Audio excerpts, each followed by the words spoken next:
Hi, my name is Rhiannon Engelbrecht, and this is my part on the presentation of Osteogenesis Imperfecta for our class Trends in Professional Nursing through Concordia University of Wisconsin.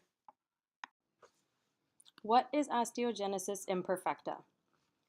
The term osteogenesis imperfecta means imperfect bone formation, according to Genetics Home Reference. It's a brittle bone disease, and there's actually varying degrees of this disease, all the way from type 1 to type 8. Type 1 is the mildest, in which there are less symptoms seen overall.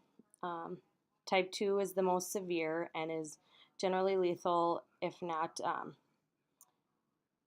right after birth, but shortly thereafter due to some kind of respiratory failure. And actually, there are similarities that kind of overlap between type 1 and type 8. So we will continue to go through that as well. What causes osteogenesis imperfecta? It's caused by genetic defects that affect the body's ability to make strong bones, according to Osteogenesis Imperfecta Foundation, and is the result of a mutation in one of the two genes that carry instructions for making type 1 collagen, which is the major protein in bone and skin. And this alteration in collagen could be just a structure change or actually the number of collagen molecules that are made due to the disorder. So, signs and symptoms of osteogenesis imperfecta. As you can see, there's multiple symptoms, and a lot of them kind of carry over from type 1 to type 8. So I just tried to make it in an easy list to just kind of correlate, and you can kind of see which type they fall into. Of course, across all types, there's the easily fractured bones. There's the blue sclera, which can also be a shade of gray or purple, or referred to as gray or purple. Triangular face, spinal curvature, bone deformity, brittle teeth, possible hearing loss, and sometimes it happens later on in life, but it can happen as early as the 20s to 30s.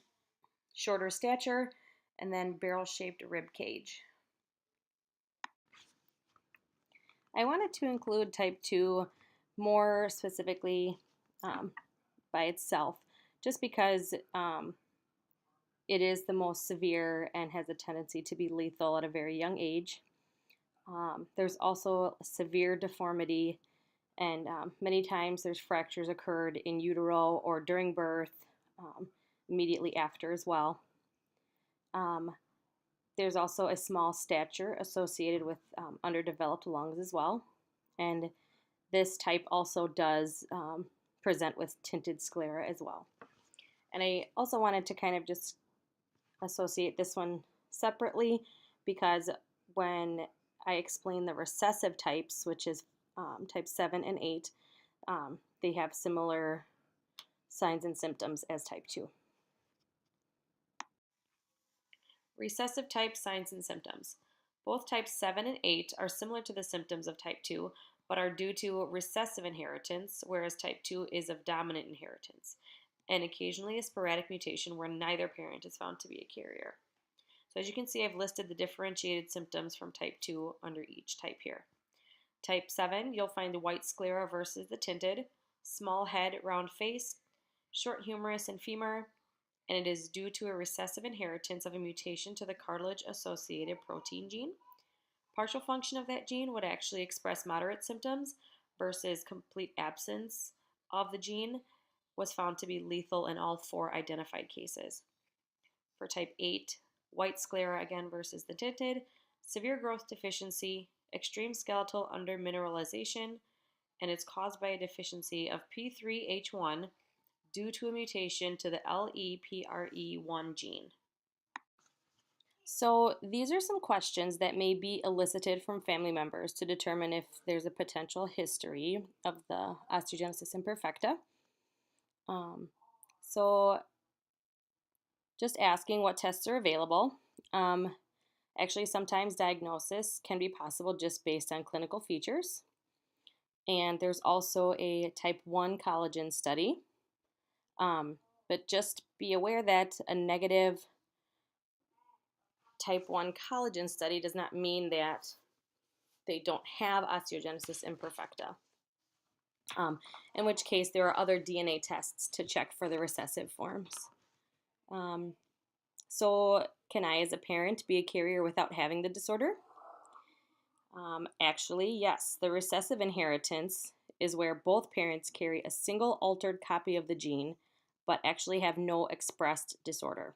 So they don't have any signs or symptoms, but they just carry the one altered gene, both parents, and it causes their child to have osteogenesis imperfecta. Another one, can my child have this disorder without any familial history? Yes, actually, according to Genetics Home Reference, most infants with the severe forms, types 2 and 3, actually have no history of the condition in their family.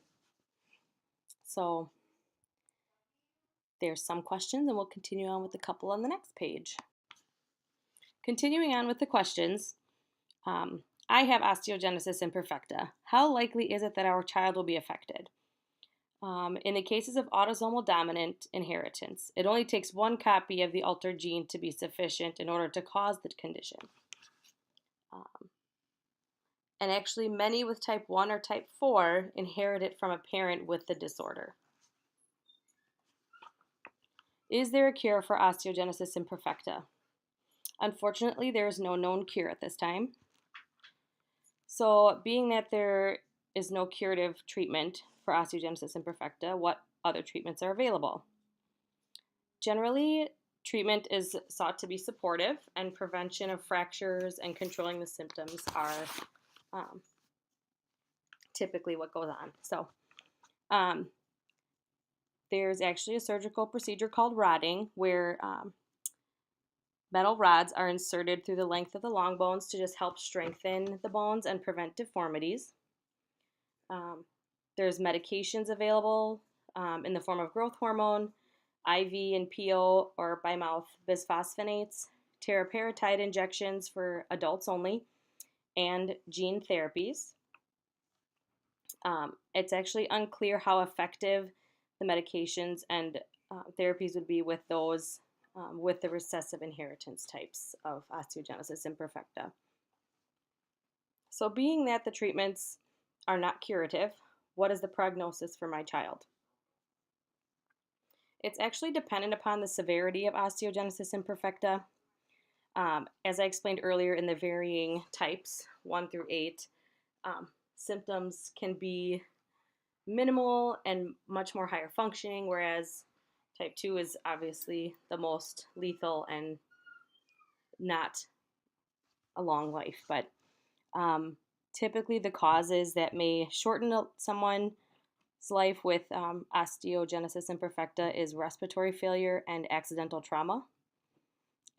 Otherwise, those with the disorder have actually found to be productive, and they can actually live active lives.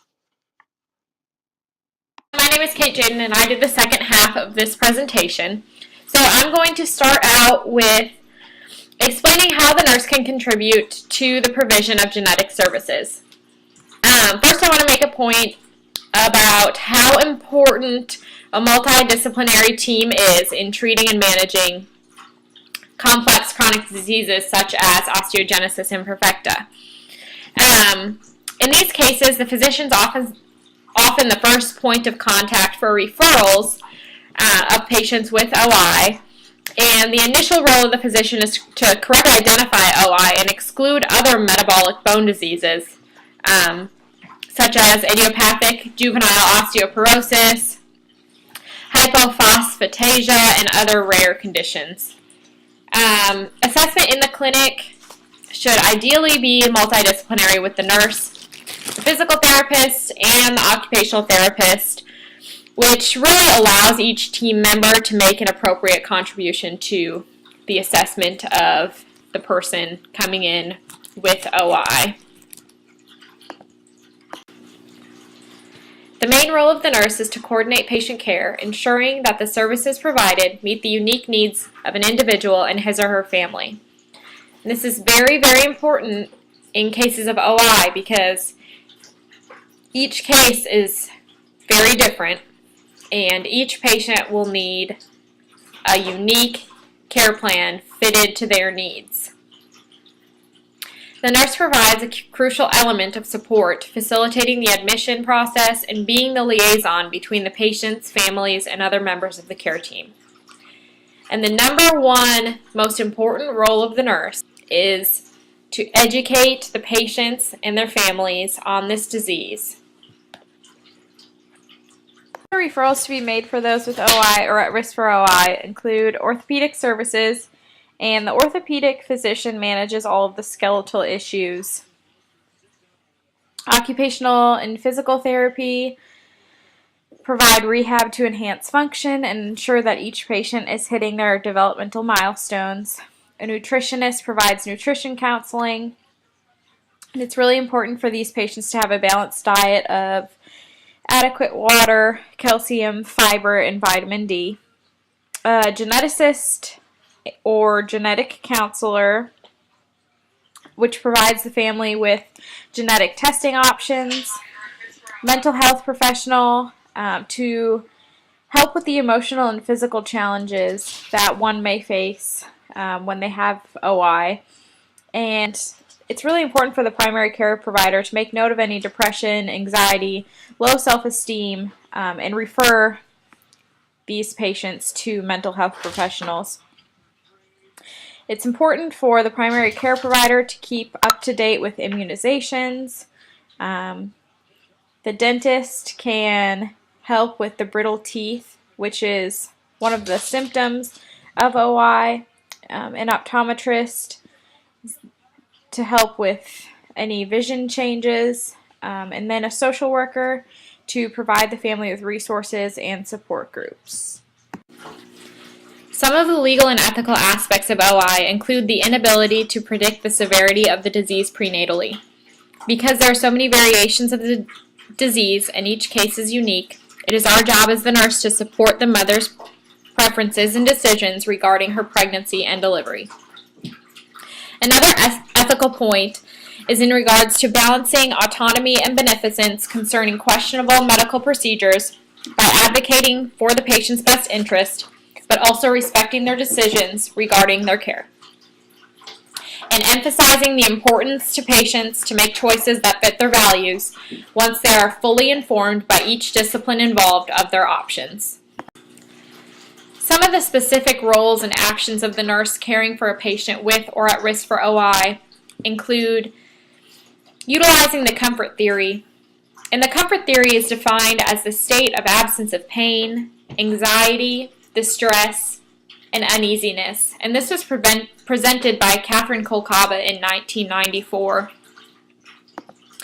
Using a manual blood pressure on these patients is extremely important because of the fragileness of their bones. Even a blood pressure cuff can cause a horrible injury. Being aware this can occur with a remarkable lack of force. And with that statement, I actually want to bring up another legal issue. Nurses who are caring for patients with OI may have some concerns about the liability should the patient receive an injury while in their care. With this, it is important for the nurse to be fully informed about the hospital or employer's guidelines.